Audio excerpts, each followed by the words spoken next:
Hey, this is Dave Bazuki, CEO, founder of Roblox, and I'm here with Ernie Cline. Hey, Ernie. Hey, Dave. Good to see you, man. Yeah, it's been a couple years. Last time we were together, we were hanging at South by Southwest talking about your first book, Ready Player One. But today it's Ready Player Two, and we're celebrating the publication in the US and the UK. I think it's safe to say this is probably the most highly anticipated fiction book of 2020. It's clearly on track to be a massive hit. I've read it. I'm blown away. It's worth it. Uh, It's worth the wait. I'm excited for people to finally get to read it.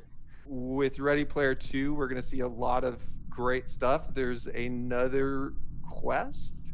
Um, there's some technical advancements that Halliday left for Wade that could change a lot of things. We've got a lot of action. I think, it's not just the future of the Oasis, it's even a bigger future at stake. Because you're a visionary and you're thinking about VR all the time, I think there may be even hints and advancements there. So there's a lot in this thing coming.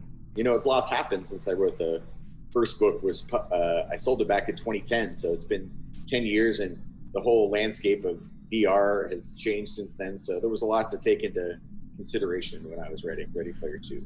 The event we did on Roblox in 2018 had 13 million people participate. I Uh, think it's fair to say this is going to be even bigger. that first Roblox event was amazing, and I heard about it from people all around the world. Were excited about it, and my eldest daughter, had been playing Roblox for years, so it was really exciting to have Ready Player One take over her favorite game for a while and have her compete in the contest. I warned her she couldn't win, which disappointed her, but she still had fun participating. Yeah, I think when we talked at South by Southwest, you hinted a little about your daughter. I'm flattered to hear she's hanging on Roblox in the midst of all that's going on right now. So thank you for sharing that with us. It's been a huge boon for, I think, kids everywhere, just because it's like the Oasis. It's the closest thing to the Oasis that kids have right now, and just being able to jump in to Roblox whenever they get bored and be with their friends and spend time together in a virtual space has been really therapeutic. So you guys are doing good work. So, hey, you're making history with Ready Player 2. Let's roll back to Ready Player 1 because you captured the imagination, I think, of just so many people from so many walks of life. And there was a movie that came out of that, which was also incredible. Does anything stand out for all of us that, fantasize about making movies and being in the movies and working with Spielberg? Does anything stand out from that experience for you? Well, the whole experience stands out. This past year, I've kind of been living in my memories of it since I've been in quarantine for a big chunk of the year. I spent a lot of time thinking about what a great year 2018 was and how it just exceeded all my expectations. Really what you imagine making a movie with Steven Spielberg is it's really like that. It's like a dream come true. And I got to see so many things that were in my book, brought to life, including the stacks, like this idea of stacked trailers that I built in my imagination ended up getting built for real. So that stands out to me. I remember driving towards Leavesden Studio in London and seeing the stacks on the skyline for real, and engineers had built this thing that I had just imagined. When you have this in your imagination and then all of a sudden you see it in the movie in real life, how does that feel? Was it at the point of your imagination, beyond your imagination? Like, how do the two line up there? Well, in my imagination, I don't drill down into all the minute details the way that they do when they make a movie. You have to dress the sets and imagine everything. So I could walk up into any one of these stacks of trailers and go into any trailer, and the whole trailer, looked like somebody lived there. And people were living there. For the few days that we were shooting in the stacks, it was filled with extras who were all, dressed like it was 2045. It was just incredible. It was really a surreal experience. It felt like a dream kind of the whole time I was there. So even looking back on it now, I have to remind myself that all really happened. I know from last time we talked, you're a big Spielberg fan. And if we move out of science fiction into non-science fiction movies, he's got a huge collection there as well. Is there anything that like pops out to you like an old favorite of yours? Out of his non-science fiction films, I would say Jaws is probably my all-time. That movie, I remember seeing it and being scared in the movie theater with my parents. Yeah, Uh, everyone was. Yeah, was there anything in that movie that you thought like stuck out to you? Favorite line? Anything from it? you're gonna need a bigger boat is the Yeah. line that I always quote all the time. Whenever the tools at hand are not sufficient, that's the quote that I always draw upon. Now that we're getting into Ready Player 2, in a way, you've kind of contributed a bit to the advancement of VR. And is there any way you can think about how you've seen this pan out in almost real life? For us, in the midst of COVID, like I mentioned, we've seen the virtual birthday parties, people trying to connect, younger people trying to figure out how to, work at a distance even. Have you seen any of this come true in your life? Well, yeah, I mean, everything happens. Even the news anchors and every host of late night television. Everybody's having to do everything from home, virtually through the internet, including my daughter who's going to school online, and then also in the evenings she'll hang out with her friends in Roblox and spend time in a virtual space there. Which reminds me, she wanted me to ask you if you could get her a unicorn. I You think there's do? probably like hundreds of different types of unicorns, and now Oh that well. we've opened up the UGC store on Roblox, there are probably people making unicorns, which Oh, right on. so absolutely, like, All right. high five to that. A lot of people now are talking about the metaverse, and we've also seen people starting to chat not just about how we work or how we learn, but how we consume entertainment, how we work together. Ultimately, I think the vision of Ready Player One and Ready Player Two, and thinking about this vision of the metaverse, is all these things we do in real life, we can start to imagine, doing in the metaverse. Have you seen any other pandemic related things going on related to that, or any other metaverse related advancements since you wrote Ready Player One? Yeah, a bunch. So much of what I was just imagining in Ready Player One has since come about. Like the Oculus Quest, I got a Oculus Quest, my Oculus Quest here that I use to hang out in big screen with my friends. There's a VR app called Big Screen where you can hang out in a virtual cinema and with up to like 12 of your friends and all watch a movie together. And afterwards, when you hung out in a virtual space, you really feel like you spent time together. It's really amazing. Yeah, so we did, like the One World Together concert inside of Roblox, and there was this really interesting thing of walking around with friends, then looking up at the screen.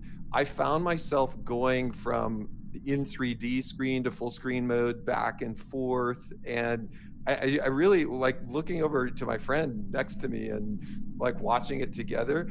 I caught a little of that energy, which I think is what we're all hopeful that the metaverse can kind of bring. So I'm looking behind you at your vehicles. I actually have two DeLoreans hidden back here.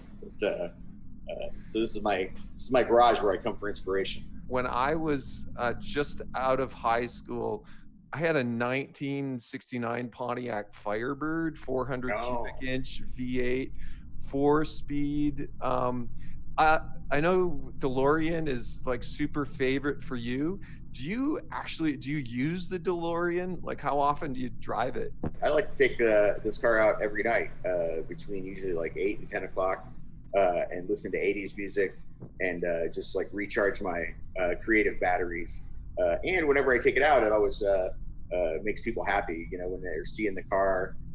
Usually somebody's seeing the DeLorean for the first time and they've never seen a time machine in person. So it's like a traveling happiness mobile. One thing I'm curious about, those DeLoreans, are they stock, or have you had to like modify the engine or anything to keep them going?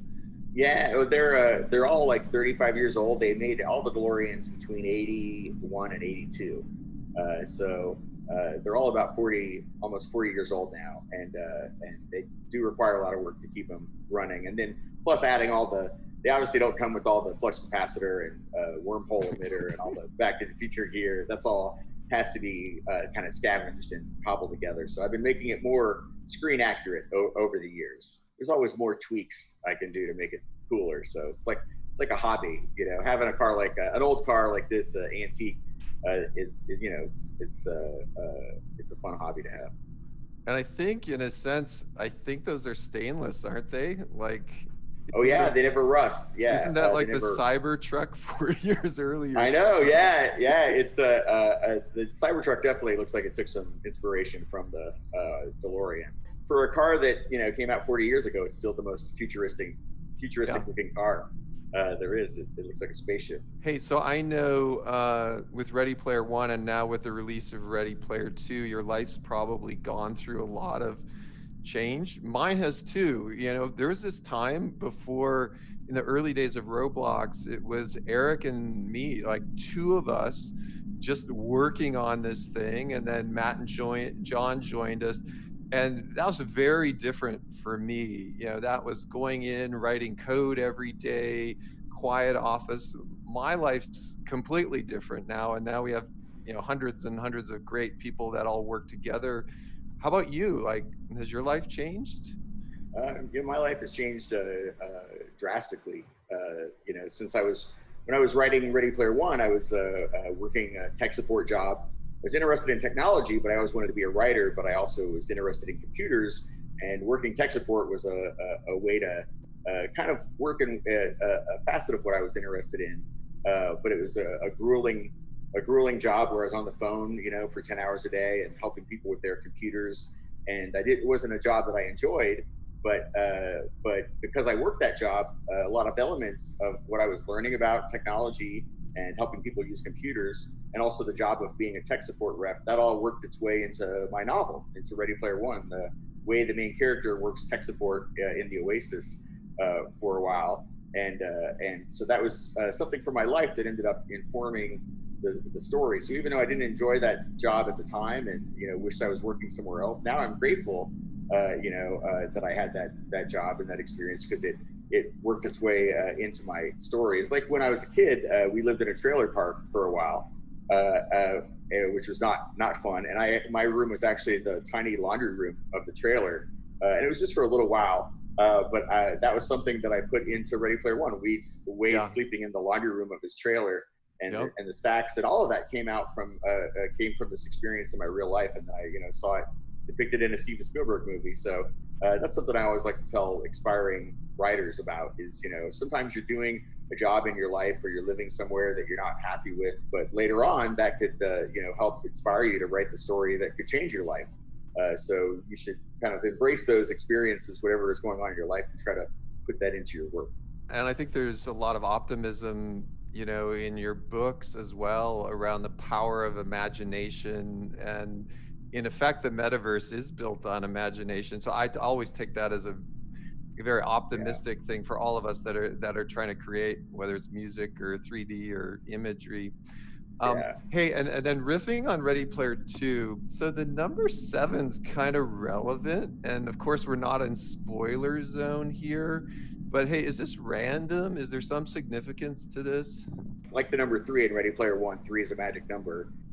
Number seven is a number that comes up a lot in pop culture and in video games. And kind of collecting seven pieces of something is something that would come up in Dungeons and Dragons modules, and also in like Sonic the Hedgehog had seven Chaos Emeralds that were red, yellow, blue, cyan, white, purple, and green. And once you collected all of them, that's what you had to do to, I think, defeat Dr. Eggman and win the challenge. But there are a lot of quests that involve the number seven, and some songs that involve the number seven.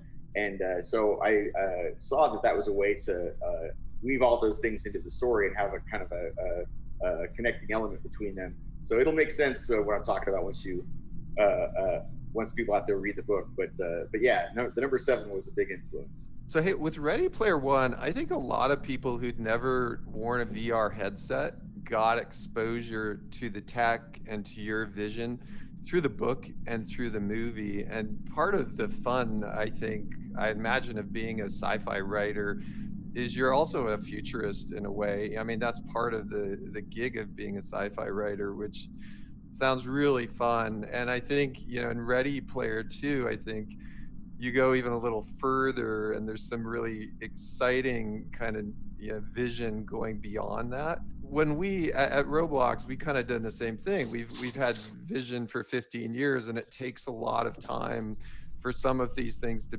become reality. But when they do, it's super satisfying. And I'm wondering for you, how's it feel when you see some things in real life come true, after you've written about them? Well, it's gratifying, but I don't automatically assume that it was my book that helped inspire it, unless sometimes like with the Oculus Rift, the people who worked on that told me in person that some things from Ready Player One had inspired them. But it's so much easier when you're a writer to just write. Wouldn't it be cool? Than it is to actually make it. It's like easy for me to design an amazing video game in a story. Yeah, Yeah, but as you know, it's much harder to actually make the real thing. I So I think that could yeah, be a good thing though, right? Because us technologists, we can get locked in by how difficult it is to build stuff. Where writers and futurists, you have the freedom of the written word, right? There's no limit to what you right. can imagine. And then the technologists more have to like figure out, can we really build it? Right. And they're the only ones that can really build it. If it was just left up to the writers, all this stuff would remain fantasy. But that's something that I remember hearing about Star Trek, the old Star Trek series. They had those doors that would open automatically. And that's what inspired those doors in grocery stores. Like people at home saw that, and then real engineers went and made it work. So science fiction has always kind of played that role of, what extrapolating where our technology might go. But yeah, that's one of the funnest parts of being a science fiction writer is imagining where the technology will lead us, and then how the technology, once it arrives, is going to affect people's day-to-day lives. I love it because I think it's the best form of brainstorming is unencumbered brainstorming, without Yeah. limit. And I think that's a little bit of what you do in your book. So nice Oh, job. thank you. Almost like we're taking technology and then we go to pop culture at the same time. Like in Ready Player One and now Ready Player Two, like you have this amazing intersection of pop culture with a vision of the future. And I think the reader or the movie viewer can almost get a little bit of a vibe of some of the things that have been important in your life. Can you riff a bit on some of the pop culture influences you've had? We know they're endless. Anybody who read Ready Player One knows that my interest in pop culture is very broad. But for Ready Player Two, there are some specific facets of pop culture that I took inspiration from, like John Hughes films. A huge fan of John Hughes movies, especially the John Hughes movies that were set in high school. Yeah. And he created his own fictional high school, Shermer High School. His high school movies took place like Ferris Bueller's Day Off and Kids in Weird Science, Pretty in Pink. They all went to a version of Shermer High School.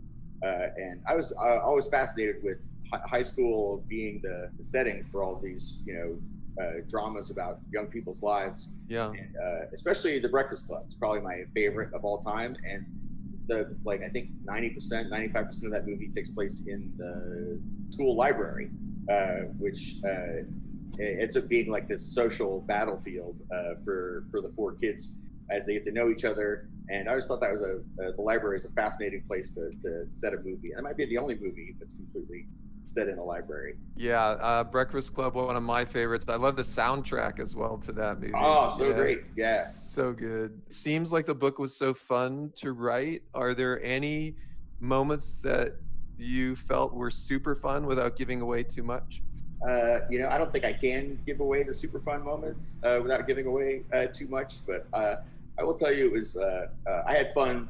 I had fun the whole time I was writing it. Because I knew, unlike with Ready Player One, when I wrote it, I wasn't sure if anyone was ever going to read it. Outside of my friends and family. Whereas this, I knew there were a lot of people waiting and excited to read it, and that whatever I wrote, that story was going to play out. Those events were going to play out in millions of people's imagination, and imagination is even more powerful than computers or the movie platform. Like the human imagination still you can't beat that. So I had a lot of fun thinking about elements in the story that would set people's imagination alight, hopefully. So that's what I did my best. I'm really hoping people enjoy it. Well, I have a motion I make at Roblox, which is out of the park. So Yeah. I Oh. think it's out of the park. So I think Oh. everyone's gonna really enjoy reading Ready Player 2. Like, kudos to you. It's Oh. Thanks. awesome. And I think also the Robloxians are gonna love the challenges as well that we've got in store. So Ernie, thanks again. In the midst of all these crazy times, hanging with you has been a highlight for me. I really appreciate it. Oh, thank you. Thank you for making time to talk with me, and thank you for teaming up with me to do another Ready Player One, Ready Player Two event. This is I had so much fun the first time because it really is like bringing the story to life. What you guys are doing. This is Roblox is the closest thing to the Oasis, and this contest is like the closest thing to the contest described in the book in reality. And people all around the world get to take part in it. It's really amazing. It's like bringing the story to life. So I can't thank you guys enough. Thank you, Ernie, again. All right. Over and out. Really enjoyed it. All right. Thanks, Dave.